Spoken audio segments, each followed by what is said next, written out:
ये पान के पत्ते हैं। इसका इस्तेमाल जो मैं कर रही हूँ, देखिए किस किस चीज के लिए मैं इस्तेमाल कर रही हूँ, किस तरह से, और किस प्रैक्टिकल यूज किस डिजीज के लिए आपको आने वाला है। तो पान के पत्ते आप इस तरह के हरे वाले पत्ते जो हैं, पान के पत्ते अलग अलग वेराइटीज के मिलते हैं।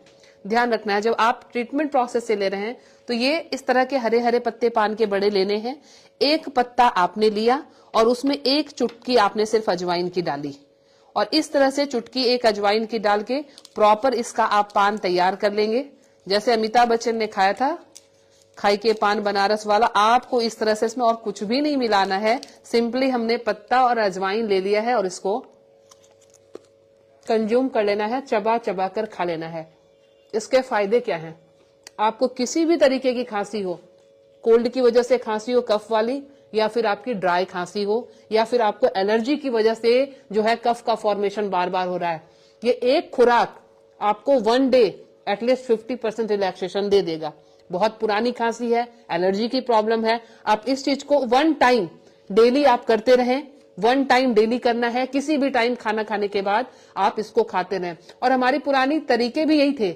हम पुराने जमाने से, राजा महाराजाओं के जमाने से हम देखते हैं कि खाने के बाद पान सर्व करना, मेहमानों को देना, या किसी भी पार्टी में पान देना एक ट्रेडिशन माना जाता था। उसका कारण यही था कि ये डाइजेस्टिव सिस्टम को भी दुरुस्त करता है, और ये कफ कोल्ड की प्रवृत्ति, कुछ ऐसा खाना आपने खाया जिसमें कोल्ड का फॉर्मेशन होगा, कफ की फॉर्मेशन होगी, तो आप इस चीज को खा के आप उसको उसी समय उस विकार को निकाल सकते हो। दूसरी चीज जो आपके इस मौसम में बहुत ज्यादा कारगर होने वाला है वो आपका है अदरक। अदरक सबके किचन में होता है, तो आपको क्या करना है, 1 चम्मच अदरक के रस के निकाल लेनी है। 1 चम्मच आपने अदरक के रस की ली, उसमें 1 चम्मच आपने इसमें ऐड कर लिया शहद को। शहद और अदरक के जूस का कॉम्बिनेशन, इसको प्रॉपर आप साफ सुथरे हाथों से फेंट लेंगे, और फेंटने के बाद आप इसको इस तरह से पूरे के पूरे इसको बारी बारी से इसी उंगली से आप चाटते चले जाएंगे। अभी मैं चाट के इसलिए नहीं दिखा रही हूं क्योंकि मेरे मुंह में पान पड़ा हुआ है ऑलरेडी, तो आप इस तरह से इसको अपनी ही उंगली से चाटेंगे, कोई चम्मच की जरूरत नहीं है आपको। इस तरह से आप इसको इस्तेमाल कर सकते हैं।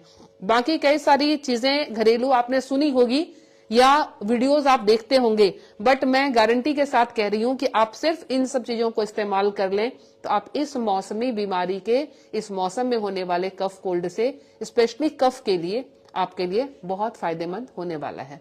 तो मैम कौन सा पान लेना चाहिए? पान बेसिकली हमारे जो पान की दुकान पे मिलेंगे, आपको इस तरह के एक पान की वैरायटी मिलेगी जिसको मीठा पान कहते हैं। तो ये पान न लेकर आप इस तरह के पान, देखिए जो डार्क है कलर में, खाया भी मैंने ऐसे ही डार्क कलर को है, डार्क कलर का होना चाहिए, बड़ा शेप में ये होता है। इसकी पहचान ये है, नाम क्योंकि बहुत सारे हैं पान के, उसमें आप कंफ्यूज हो जाएंगे। तो ध्यान रखना जिसकी अपीयरेंस इस तरह की होगी ये पान लेना है, ऐसे पान को बिल्कुल नहीं लेना है। आप वैसे शौकिया इस पान को खा सकते हैं, बट चूंकि आपने थेरेपी प्रोसेस से लिया है, आपने डिजीज को कम करने के लिए लिया है, तो ऐसे पान की आपको रिक्वायरमेंट होगी। और फ्रेश पान लेना है, डंठल लगे हुए होंगे तो भी अच्छा, नहीं लगे हुए होंगे तो भी अच्छा, उसमें कोई फर्क नहीं पड़ता।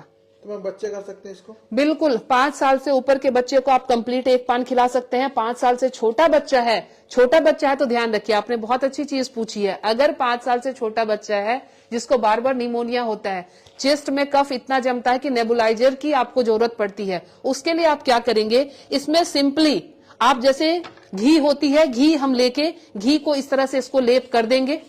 घी को लेप के इस पत्ते पर इसको थोड़ा सा आग दिखा के, और बच्चे के चेस्ट पे कपड़े हटा के उसको चेस्ट पे इस तरह से घी लगा के उसकी मालिश करके उसको कपड़ा रैप करके उसको कवर कर देंगे।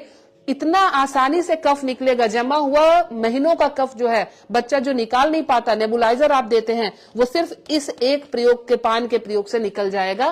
तो आप ये अपने छोटे बच्चे के लिए भी करें और घर के बड़े भी इस काम को करें। तो मैं Leena Shrigyan, naturopathy and alternative therapy expert, नई दिल्ली से, मुझसे मिलने के लिए